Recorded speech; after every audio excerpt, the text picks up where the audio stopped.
Мээрим Жуманазарованын эжеси сиңдисине арнап билдирүү жазды. Спортчу Сезим Жуманазарованын бир тууган эжеси Чынара Жуманазарова сиңдисине арнап билдирүү жазды.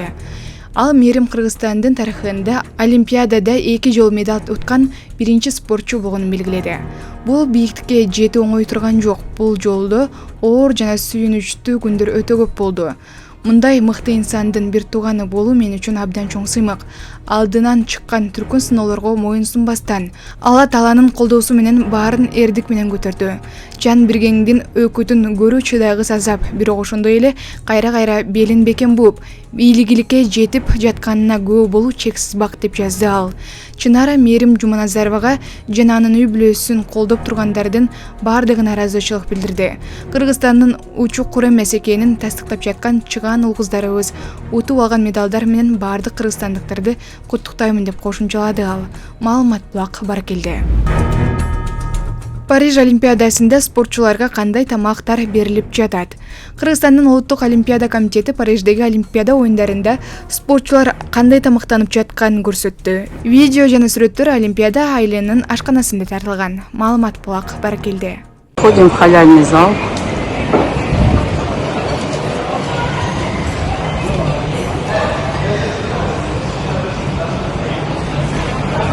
Десерты.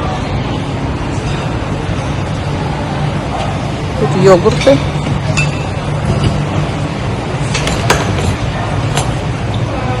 Фруктовые десерты. Бублиночка. Клубника.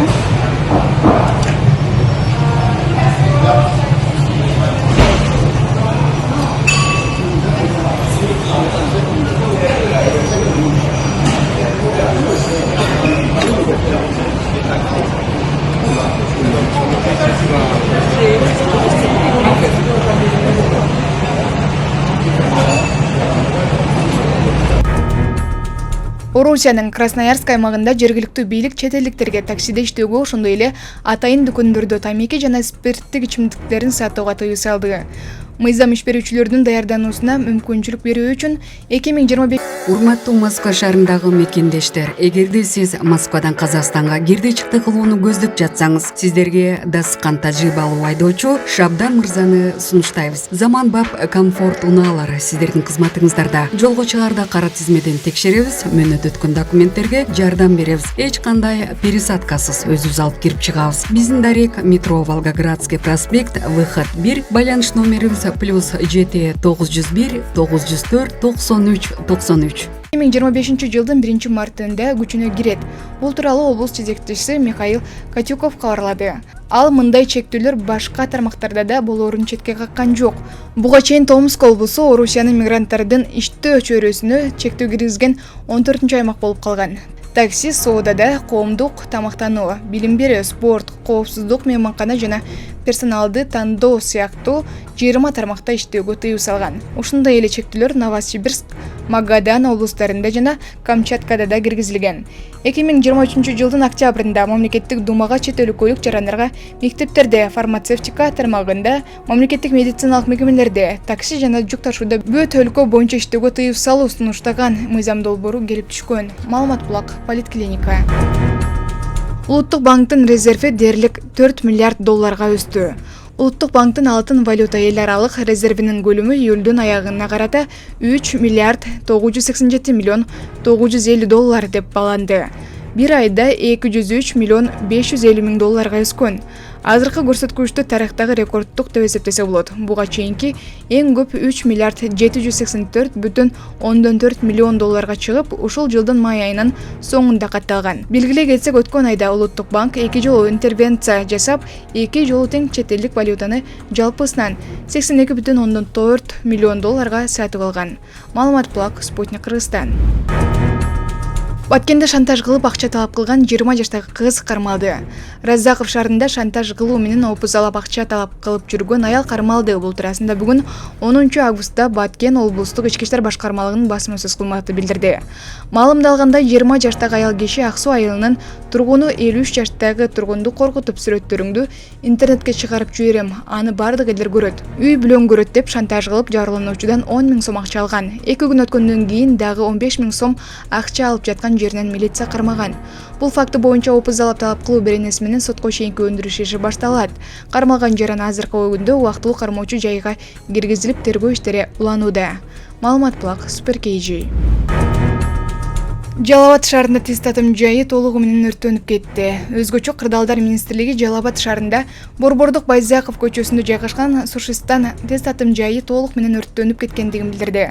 Ага ылайык кырсык тууралуу 10 августта эртең мененки саат 10:20 маалымат келип түшкөн жана өрт толугу менен саат 11:15 өчүрүлгөн. Тактоонун жүрүшүндө тинеке менен жабылган 105 чарчы метр жеңил курулма менен салынган тест татым жайы толугу менен күйгөнү аныкталды. Өрттүн чыккан себеби такталып жатат, кошумча маалымат берилет деп билдирди министрликтин басма-сөз кызматы. Бишкекте 18 жашка чейинки балдар билим алган медресе мыйзамсыз иштегени аныкталды. Бишкекте мыйзамсыз иштеген медресе аныкталды. УКМКнын маалыматына ылайык, диний мекеме мечиттин имаратында жайгашкан. 1 май районуна караштуу Тоголук Молдо көчөсү 284-дарегиндеги мечиттин имаратындагы медресенин ишмердүүлүгүнө ведомстволор аралык комиссия текшерүүгө алган. Диний мекемеде 14 жаштан 18 жашка чейинки балдар таалим алып жатышкандыгы аныкталган. Ошондой эле аталган диний мектебинин тиешелүү уруксат берүүчү документтери жок экени, дин жана билим берүү чөйрөсүндөгү мыйзамдарды, архитектуралык, курулуш жана санитардык эпидемиологиялык нормаларды бузгандыгы аныкталган. Маалымат Булак, Кактус Медиа. Иранда бир күндө 29 адам дарга асылды. Иранда шаршемби күнү 29 адам дарга асуу аркылуу өлүм жазасына тартылганын 9 августта белгилүү болду.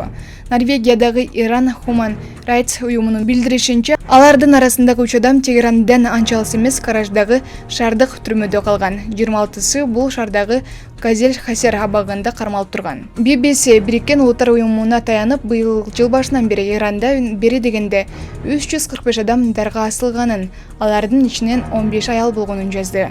Өлүм жазасына тартылгандардын арасында 2 ооган жараны болгон, жана алар адам өлтүрүүгө, маңзатка жана зор токтоого айыпталып калган. Апта башында Фарда радиосу Ирандагы 2 жыл мурдагы нааразычылык акцияларында кармалган активист Реза Расай дарга асылганын билдирген. Өткөн айда укук коргоочулар президенттик шайлоодон кийин бул өлкөдө өлүм жазасын ишке ашыруу кайрадан күчөгөнүн айтып чыгышкан. Анда дарга асылгандар, оогандыктар көбөйгөнү, алардын ишине адилеттүү сот чечимине жетиштүү мүмкүн эместиги белгиленген. Эл аралык Human Rights Watch уюму өткөн жай айында жаңы шайланган президент Масуд Пезешкияндын өлүм жазасына тартылгандардын санын кыскартууга чакырган. Amnesty International уюму былтыр Иранда өлүм жазасына кеминде 853 киши тартылгандыгын, алардын 481-и маңзат үчүн кармалгандар экендигин кабарлаган. Маалымат Булак, Азаттык радиосу.